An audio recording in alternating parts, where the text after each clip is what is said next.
자, 두 번째 썰 한번 가보도록 하겠습니다. 시청자 사연이고 충북 백수님께서 사연을 보내주셨습니다. 사연을 보내주신 사연자분께 감사하다는 말씀 전해드리겠습니다. 사연 보내주셔서 정말 감사합니다. 안녕하세요. 충북 백수입니다. 요번이 벌써 붕어 형님께 보내드리는 세 번째 사연입니다. 안녕하세요. 저는 빠른 97년생 27살 청주에서 거주하는 남성입니다. 저번에 보내드린 넘버원 두 번째 사연을 뒤이어가도록 하겠습니다. 제가 대기업 장애인 사업장에서 9년차 근무하고 퇴사한 지 어느덧 한 달이 되었습니다. 한 달 동안 백수로 살아보니까 제 자신에 대해서 돌아보는 그런 시간을 갖게 되었습니다. 저는 사실 홧김에 섣불리 전 직장을 그만둔 죄도 있습니다. 제가 직접장애 상급으로 전 직장에 14년도에 입사 후에 16년도에 장애 재검사를 필히 받아야 해서 안 받으면 장애 등록 취소된다 하여 받고서 경계성 지능장애로 판정 나와서 안타깝게 장애 등록이 취소되었습니다. 그 이후 현재까지 비장애인으로 살아가고 있습니다. 전에 다니던 회사가 꼭 장애인만 채용하는 곳이 아니라 비장애인 분들도 섞어서 채용을 하는 그런 회사였습니다. 그런데 제가 공조실이란 곳에서 첫 입사한 날부터 22년 11월 30일까지 8년이라는 시간 동안 4시간 근무를 하고 공조실은 8시간 근무, TO가 나지 않아서 8시간 근무할 곳이 헬스장밖에 없었습니다. 제가 여기서 어이가 없는 건 실의 미야 지체장애인 조장이라는 사람이 공조실 제자리에 떡하니 들어와서 조장으로 8시간으로 발령 배치받아서 근무를 하셨습니다. 그분은 나이가 많다고 공조실에서 8시간으로 근무할 수 있게 해주었고 저는 TO가 없어서 공조실은 8시간 근무가 어렵다고 하여서 어쩔 수 없이 울며 겨자 먹기로 헬스장에서 근무를 하게 되었습니다. 그런데 헬스장 업무에 대해 관리부 차장님께 설명을 들었는데 차장님께서 설명을 안 해주신 몇 가지가 있었습니다. 저는 그 몇 가지를 모르고 헬스장에 들어가서 근무를 하다가 샤워실 근무하는 아저씨께서 이런 기막힌 말씀을 하시더군요. 샤워실 근무자 한 분이 빠지게 되면 그날은 제가 맡는 헬스장은 청소하지 말고 샤워실 근무만 땜빵해야 한다고 하더군요. 헬스장 근무보다 샤워실 근무가 업무 강도가 5배 이상 높고 사람 상대도 훨씬 많이 하는 곳이라 차장님께 이의 제기하려고 해도 저도 8시간으로 회사에서 어렵게 시켜주신 거라 차마 거기에 대한 이의 제기는 못하고 억울한 마음으로 꾸역꾸역 샤워실 대응까지 도맡아 하게 되었습니다. 사실 공조실 업무가 8년 동안 하던 일이고 공조실이란 곳이 그리워서 헬스장 업무가 정말 마음에 안 들었습니다. 제가 아버지 유전으로 말 더듬 언어 장애까지 있습니다. 그래서 사람 상대하기가 너무 힘들고 버겁고 경계성 지능이라 지능이 너무 낮아서 사람 상대하기가 너무 겁이 나고 무서웠습니다. 게다가 학폭 트라우마도 심하게 겪어온 터라 헬스장 근무할 때 LG 원청 직원에게 청소 중이라 비켜달라 하였는데 6명 원청 직원에게 엄청난 욕설과 위협을 당하여 한 달 고민 끝에 지난 4월 10일 날 퇴사를 결정하게 되어 퇴사하였습니다. 그렇게 백수로 한 달간 살고 있습니다. 제가 다시 지적장애로 판정을 받아볼까 했는데 지적장애인은 정신발달장애라 근로기준법으로 하루 4시간 근무를 초과해서는 안 된다 해서 직접장애 등록받고 싶어서 병원에 전화하여 신청하였다가 보류해달라고 하였습니다. 그리고 제가 말을 심하게 더듬어서 신체장애 쪽인 언어장애로 판정받아보려고 이번 주 월요일에 병원 가서 장애 등록 신청하고 의사 선생님과 상담하고 왔습니다. 병원에서 연락이 없어서 연락을 드렸는데 아직 언어장애 검사하는 기회가 배송이 늦어져서 다음 주쯤 도착하게 된다 하여서 다음 주 화요일에 오후에 언어장애 검사 받기로 하였습니다. 언어장애 검사 받고 언어체를 6개월 동안 받고 일주일에 한 번씩 받아야 한다고 의사쌤께서 말씀하셨습니다. 그래서 백수기간 동안 장애 등록 받아보면서 쉬고 싶은 마음에 한 달 동안 메이플 스토리란 게임을 6년 만에 복귀하여 이 게임에만 의지하고 하루하루 보내며 살아가고 있습니다. 그렇지만 저는 게임만 계속하는 것이 아니라 집 청소와 빨래 음식도 직접 해먹고 가끔 배달도 시켜먹고 평일엔 회사 다녔던 시간대로 아침 8시에 알람으로 기상하며 아침, 점심, 저녁으로 30분씩 꾸준히 산책을 하며 지내고 있습니다. 제가 사실 아버지와 친할머니께서 돌아가셨고 저를 어릴 때 심한 학대를 하셨던 어머니께서는 부산에서 기초생활수급자로 어렵게 거주하고 계십니다. 저는 제 친엄마 이상으로 생각하는 둘째 고모를 의지하며 살아가고 있습니다. 그런데 여기서 문제는 둘째 고모께서 제가 백수로 게임만 하며 지내는 것 같다며 3개월만 푹 쉬다가 생사직이나 알바나 뭐든 하라고 저한테 압박을 주셔서 제가 심리적으로 너무 괴롭고 힘이 들고 또는 이렇게밖에 살지 못하는 제 자신이 믿고 고모께 죄송한 마음이 들어서 더욱 힘이 드는 마음으로 살아가고 있습니다. 언어장애 진단받아서 장애 등록 받는 것도 둘째 고모께서는 현재 엄청난 반대를 하고 계십니다. 저도 사실 장애 등급 안 받고 비장애인으로 살고 싶었습니다.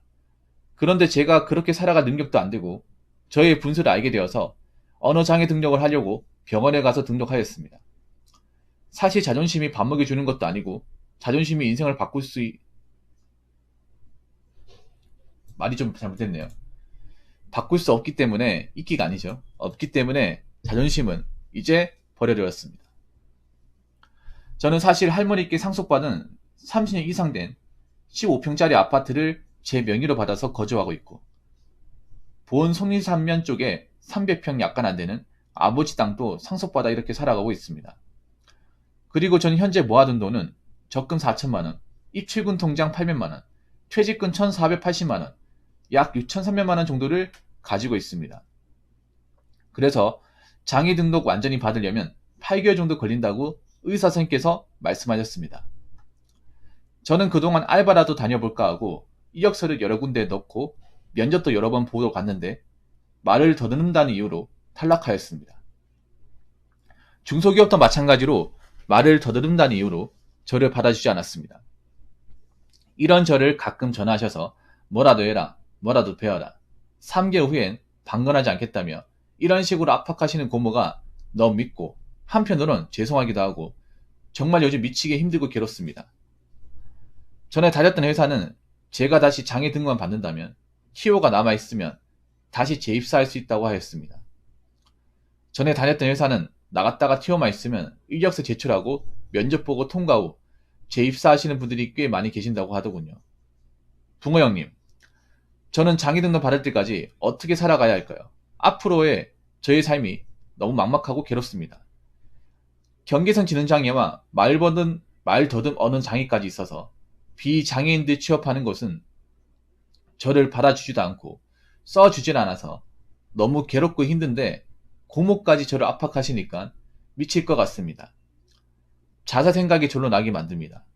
저도 사실 알바라도 다니고 싶지만 말도 더듬고 경계성 지능이나 지능도 낮아서 받아주는 것이 없습니다. 얼른 장애 등급 받아서 장애인 쪽으로 취업하고 공무원 시험 준비하며 공부하고 싶습니다. 하지만 돌아가신 할머니나 아버지를 봐서는 자살은 절대 하기 싫습니다. 장애 등급 받을 때까진 정말이지 마음 편히 살아가고 싶습니다. 좋은 조언 부탁드립니다. 정말 항상 붕어 형님께 감사드립니다. 이렇게 좋은 사람인 붕어 형님이 계셔서 제가 언제나 힘이 되고 든든합니다. 라고 적어주셨습니다. 저 그렇게 좋은 사람 아니에요. 좋은 사람 아닙니다. 일단 그 전에 말씀드린 대로 그 병원 가가지고 검사 받기는 이제 했나 보네요. 검사 받으면 될 것 같고. 근데 좀 죄송한 얘기인데 사연자분 이 똑같은 얘기를 너무 계속 적어요. 뭔가 이분 좀 그런 게 있어요. 내가 사연을 해보니까 세 번째 사연을 이제 읽으면서 느낀 건데 이게 벌써 세 번째거든요. 같은 내용이 세 번 나와요. 너무 자신의 상황을 어떻게든 알아달라고 하는 그 욕구가 너무 강해.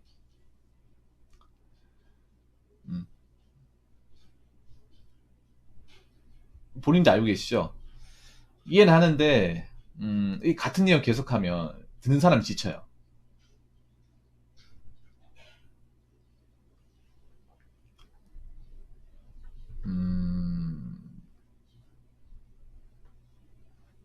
그러니까 본인은 그때 마찬가지로 재입사하고 싶다 그 말이네요. 어떻게든 장애 등급 받아서 그 장애 전에 다니던 회사 들어가고 싶다 이 말이네요.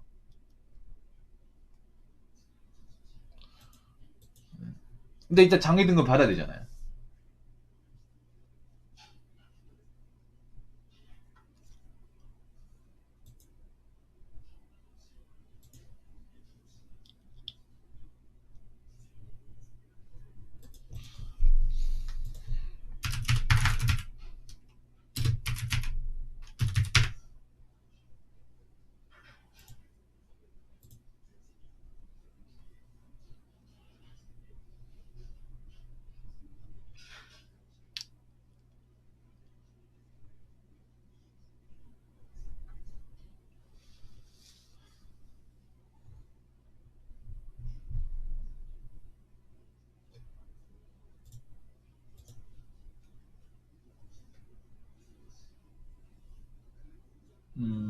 일단은 시간이 좀 걸릴 것 같네요. 일단은 장애 등급 받는 데만 최선을 하고 있는데 고문이 문제네. 고문이 왜 그럴까요? 고문님이 아니 그동안 뭐 일을 안 한 것도 아니고 고문이 좀 너무하시네요. 제가 봤을 때 사연자분의 가장 큰 문제는 뭐냐 하면 진정한 가족이 없네요. 그래서 어떻게 보면 저한테 이렇게 많이 뭔가 의존하고 그리고 누구 하나가 나한테 잘 봐주면 거기에 너무 이렇게 과하게 의존을 하네. 이유가 있어요. 이게 보면 어떻게 보면 일종의 애정 결핍인데 뭐냐면 아무래도 내가 가족한테 뭔가 좀 지원이나 혜택을 못 받다 보니까 사실 고부도 남이에요. 엄밀히 따지면 솔직히 말하면 남이 맞아요. 원래는 못 돌려받으면요. 아니 근데 이런 건 있잖아요. 백수님 사실 이미 잘못한 건 없어요. 잘못한 건 없어. 뭐냐면 이런 거는 의붓고모라고요. 그러면 남이네요, 남. 그러니까 의붓고모라는 건 뭐냐 하면 그러니까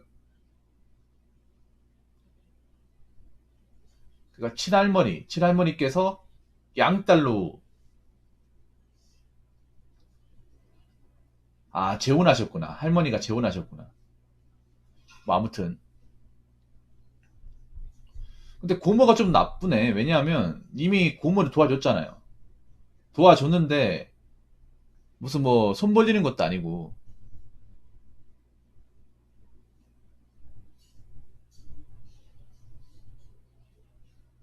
둘째 고모께서는 엄청난 반대를 한다. 근데 저게 왜 그러냐면요. 저는 고모님이 이 영상을 봤으면 좋겠어요. 고모님이. 고모님께서는 지금 백수님, 그러니까 사연자분이 얼마나 힘든지 잘 모르잖아요. 물론 사람이 장애 등급 안 받고 웬만한 맨정신으로 떳떳하게 사는 게 중요하긴 합니다. 중요하긴 한데 그게 안 되는 사람도 있어요. 그게. 그래서 정상적인 환경에서 사는 게 도저히 힘든 사람이 있어요. 그런 사람한테 계속 너는 비장애인으로 살아라. 보통 사람은 살아라. 그 보통 사람이니까 가능하죠. 근데 보통 사람이 아닌 사람은 힘들어요. 근데 보통 사람이 아닌 사람도 나는 사회에서 일하면 살아야 될 거 아닙니까?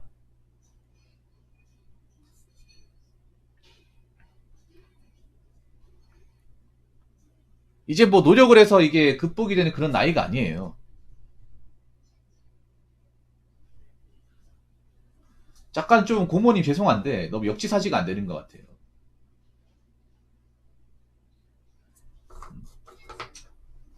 아니 사연자분이 뭐 의지할 데가 어디 있겠습니까? 이제 가족도 없는데. 그리고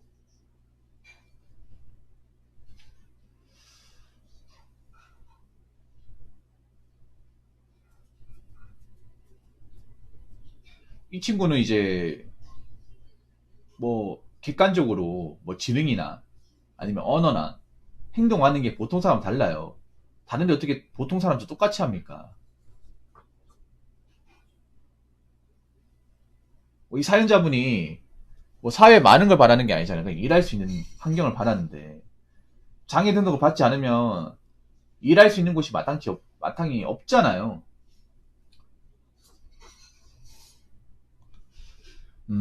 죄송한데 방법이 있어요. 집에 있지 마세요. 고모랑 부딪히지 마시고요. 이렇게 하세요. 내일은 내가 알아서 한다. 백수님도 이런 얘기를 들으면 안 돼. 고모 뭐라 하는 거. 이런 거 좀 받아쳐야 돼요. 뭔 말인지 아시겠습니까? 받아치세요. 아니 왜 이런 얘기를 고문고문 듣습니까? 아니 만약에 내한테 저렇게 쏘아붙잖아요. 고모, 저도 27입니다. 제 인생 제가 삽니다. 고모한테 진군 안 될 테니까 걱정하지 마시고 저도 저만의 살아가는 방식이 있어요.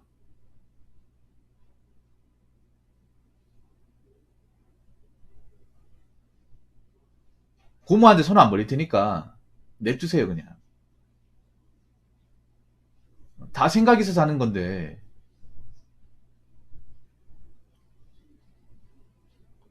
그러니까 이거는 오히려 있잖아요. 이런 건 있잖아요. 그러니까 님이 왜 이런 얘기 듣는지 아세요? 님이 이제 말 못하고 내성적이고 표현을 안 하다 보니까 얘는 뭐라고 해도 달려지지 않을 것이다. 얘는 너무 고문고문하게 사람 말 듣기 때문에 내가 좀 싫은 소리 해도 뭐라 못할 것이라는 게 내재돼 있는 거예요. 막 일반 남자한테 이런 얘기 하잖아요. 바로 달려듭니다. 바로 뭐라 해요. 말로 주고 데려봤습니다. 만약에 일반 보통 남자한테 이런 얘기 하잖아요.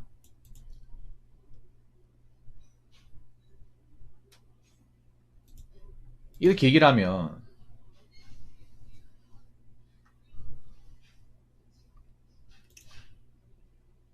바로 반박을 해버려요. 얘기 못할 정도로. 그러니까 이런 얘기를 할 때 그냥 고문고문 들으시면 안 됩니다. 솔직히 내 같으면 이렇게 하면 한 귀로 듣고 한 귀로 흘립니다. 고모! 내 인생 내가 합니다. 내가 알아서 할게요. 걱정하시는 건 좋은데 정도가 심합니다. 정도가 심해요. 자꾸 그러시면 저 고모 지원 안 받을게. 대신에 1,500만 원 빨리 갚아주세요. 이렇게 얘기해야 돼요. 이제 성인이면 이 정도 얘기해도 됩니다. 이렇게 얘기하면 뭐 싸가지 없다, 뭐 버릇없다 얘기할 사람들이 또 있을 텐데,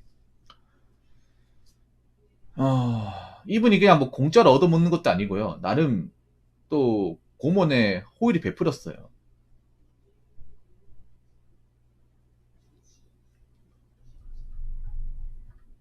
고모가 내 신경 몰라서 그러는 건데,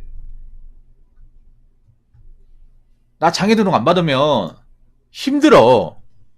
정상인은 못 산다니까? 내가 왜 정상인을 살아보려고 노력 안 했겠냐고. 다른데 면접 보고 지원해봤는데 말 더듬고 보통 사람은 다니니까 법문이 탈락하는데 어떡하라고. 안 받아주는데 내 심정 아냐고.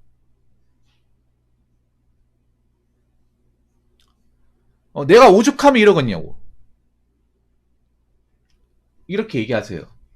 그러니까 님도 잡고 있잖아요. 이런 얘기 들으면 그냥 가만 있지 마요. 그냥 원래 그래 할 말은 해야 돼요.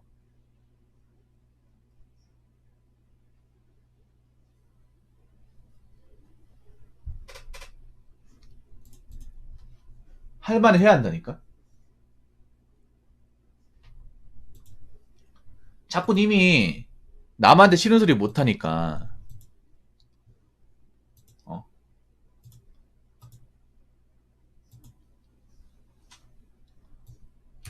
고분고분하게 이제 듣다 보니까 얘는 뭔 얘기를 해도 나한테 뭐라 하지 못할 것이다. 이 밑바탕이 뭔가 깔려 있는 것 같아요.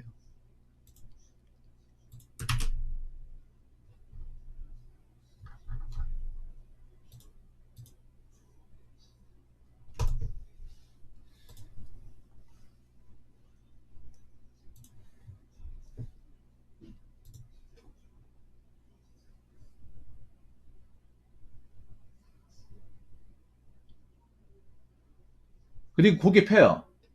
고개 펴. 그러니까 저런 말 하면 좀 반박을 해요. 그냥 가만히 있지 말고. 그리고 고모하고 되도록이면 부딪히지 마. 제가 봤을 땐 앞으로 고모하고 좀 벽을 쳐야 될 것 같아요. 제 생각인데. 그러니까 백순이 잘 들으세요. 님이 어릴 때부터 뭔가 이제 사람들한테 관심 못 받고 뭐 대우를 못 받고 부모님의 사랑과 관심 받지 못한 거 알고 있어. 알고 있는데 그런 걸 평생 짊어지고 살면 안 돼요. 제가 전에 얘기했죠. 피해의식은 가지고 있어봐야 좋을 게 없다고. 어느 정도는 극복을 해야 된다고. 누구나 가슴속의 상처는 다 가지고 있어요. 저도 가지고 있고. 근데 이제 나이가 먹어서 이거를 이제 좀 덤덤하게 받아들이느냐 아니면 아직도 힘들어하느냐 그거는 각자한테 달려 있는 거예요.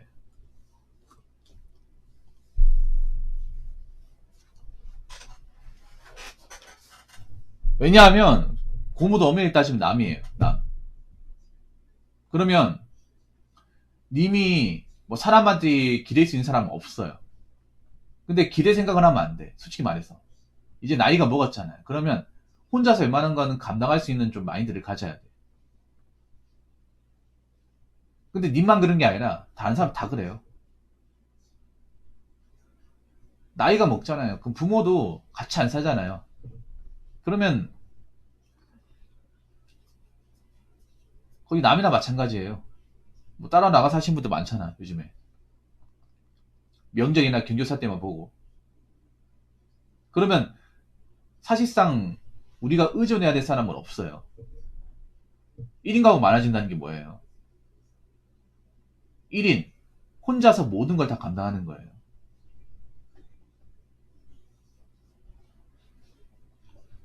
그렇기 때문에 너무 사람한테 의존하려고 하지 마. 저한테도 너무 많이 과한 의존하려고 하지 마십시오. 그리고 책을 많이 읽어요. 집에 너무 있지 마요. 백수님, 그 근처에 시립도서관 같은 거 있죠? 시립도서관. 차라리 거길 가요. 거기가 책을 많이 읽고 차라리 뭐 필사 같은 거 많이 해요.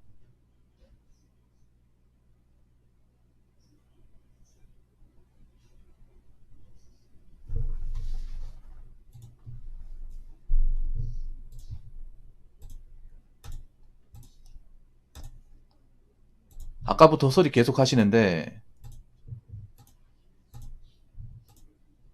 한 번만 헛소리 한번 보내버릴게요. 상태 안 좋은 것 같은데. 어차피 장애 등급 받는 게 우선이잖아요, 지금 본인한테는.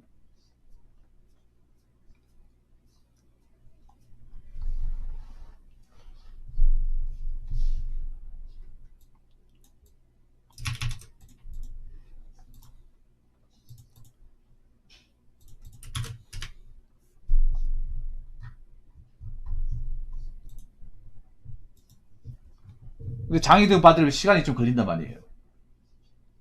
시간이 걸린단 말이야. 그러니까 백수님도 뭐 일반적인 회사에 취업을 안 해보려고 했던 건 아니잖아요. 취업을 하려고 했지만 이게 좀 번번이 탈락됐단 말이에요.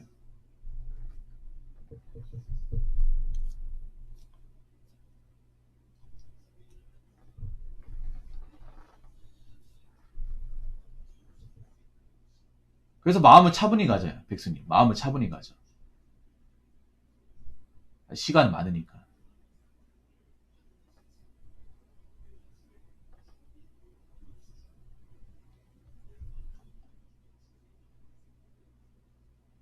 네.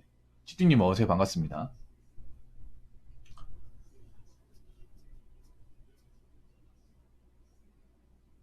어차피 인생 길어요. 인생 길고 좀 마음을 좀 단단히 먹어야 돼요. 마음을. 그러니까 님이 보면 좀 작은 말에 상처를 쉽게 입어요. 작은 말에.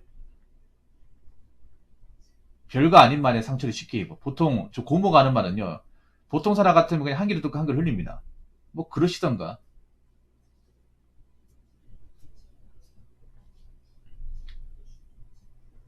나보고 어쩌라고 뭐 이런 식으로 받아 넘기는데 님은 저런 말 몇 마디도 이 데미지 작용을 하잖아요. 그 멘탈이 키워야 돼. 보통 사람들 같은 저런 말은 뭐 수탁이 많이 들어요. 저런 말로 상처 같은 거 안 입는 것도 정말 중요하단 말이에요.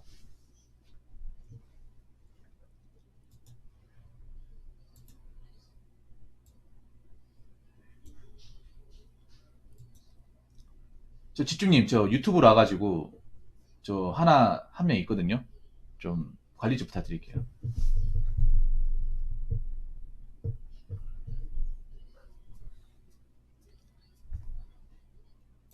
알렉산드라님 계속 얘기해 보시죠. 아까 얘기 잘 하시더만.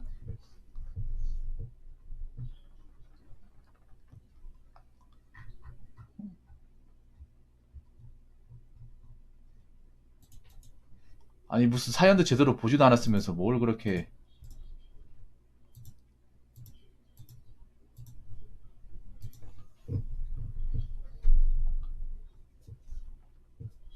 일단 모아둔 돈이 있으니까 고모말이 너무 상처받지 마세요. 고모말이. 그러니까 어떻게 보면 고모도 이제 걱정돼서 하는 말이에요. 걱정돼가지고.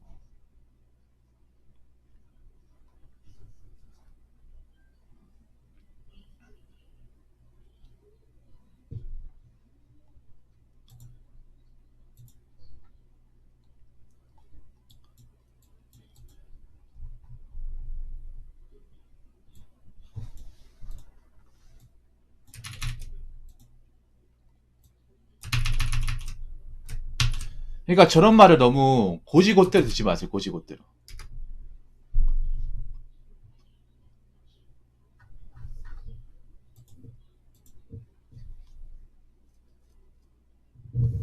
음. 그러니까 좀 멘탈을 키워야 돼. 백수님은 멘탈요. 사소한 거에 그렇게 상처 입으면 본인만 힘들어요. 사소한 거. 살다 보면 이런 순소리 같은 거 많이 들어야 되는데 그때마다 힘들어할 수는 없는 거잖아요.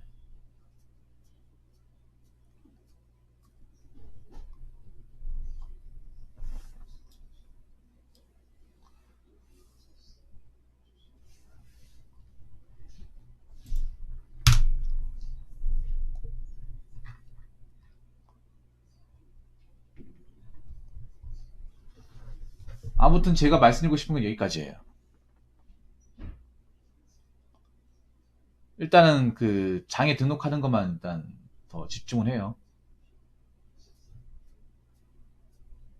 예. 그리고 너무 집에만 있지 마시고요. 그리고 저한테도 많이 의존하지 마. 저한테도 많이 이렇게 그 의존하지 마세요. 그러니까 저뿐만 아니라 그냥 타인한테 사람한테 너무 기대려가지고 이용당해요. 이용당합니다. 뭐 사람한테 기대지 않고 좀 스스로 이겨낼 수 있는 어떤 그런 연습을 하는 게 앞으로 본인한테 좋을 겁니다. 지금 고모도 언제까지 네 옆에 있을지 몰라요.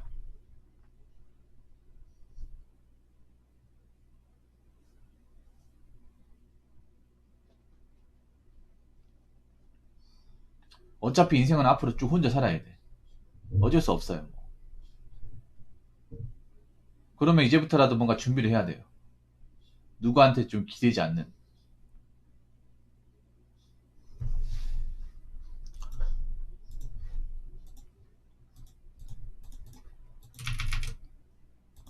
의존하지 않는 그런 연습을 해야 됩니다.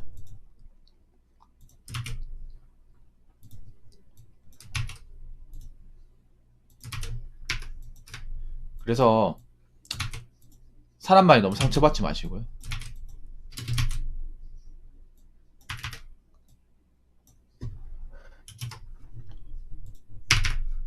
그것 때문에 너무 마음 졸이지 마요. 마음 졸이지 마.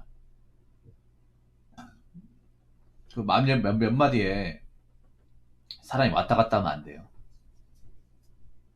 그거 하셔야 돼. 타인은 내 심정을 몰라요. 그러니까 비장애인은 장애인의 심정을 모릅니다. 그래서 아마 저런 말이 나오는 것 같아요. 원래 그래요. 뭐 고모뿐만 아니라 잘 모르는 사람들은 몸이 불편하거나 상태가 안 좋은 분들이 심정 이해 못해요. 인간이 원래 그래. 인간이 그렇게 간사합니다. 자기가 그 위치 돼봐야 알지.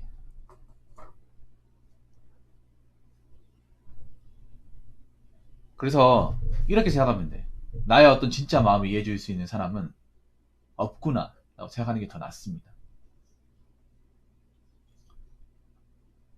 고모가 어떻게 보면 이제 백수님의 심정을 이해 못한 이유는 자기가 그 입장이 되어본 적이 없으니까.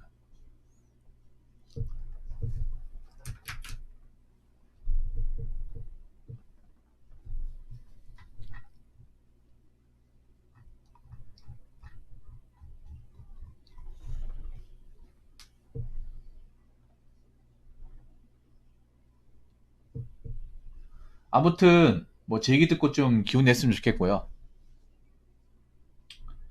뭐 사는 거 어려운 거 알지만 잘 이겨냅시다. 우리 사는 거 원래 어려워요. 원래 어려워. 근데 어떡하겠습니까? 이렇게 뭐 태어난 김에 그래도 제대로 살아봐야 될 거 아니야.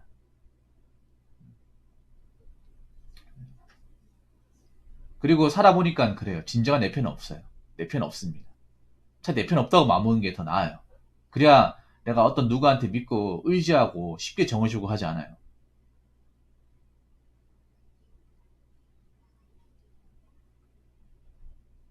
내가 뭐 다른 사람들의 쓴소리 듣는 거 내가 받아들이고 내가 담담하게 좀 소화시켜 나가야 돼요. 앞으로 살다 보면 이런 쓴소리 같은 것들 많이 들어요. 계속 듣는단 말이에요. 어쩔 수 없어요. 남은 내가 될 수 없습니다. 나도 남이 될 수 없어요. 나는 나니까. 그러니까 너무 좀 심력 있게 생각하지 마시고 잘 털어 나가시길 바라겠습니다. 백수님 5일 사연 정말 감사합니다. 자, 이상으로 두 번째 썰 마치도록 하겠습니다.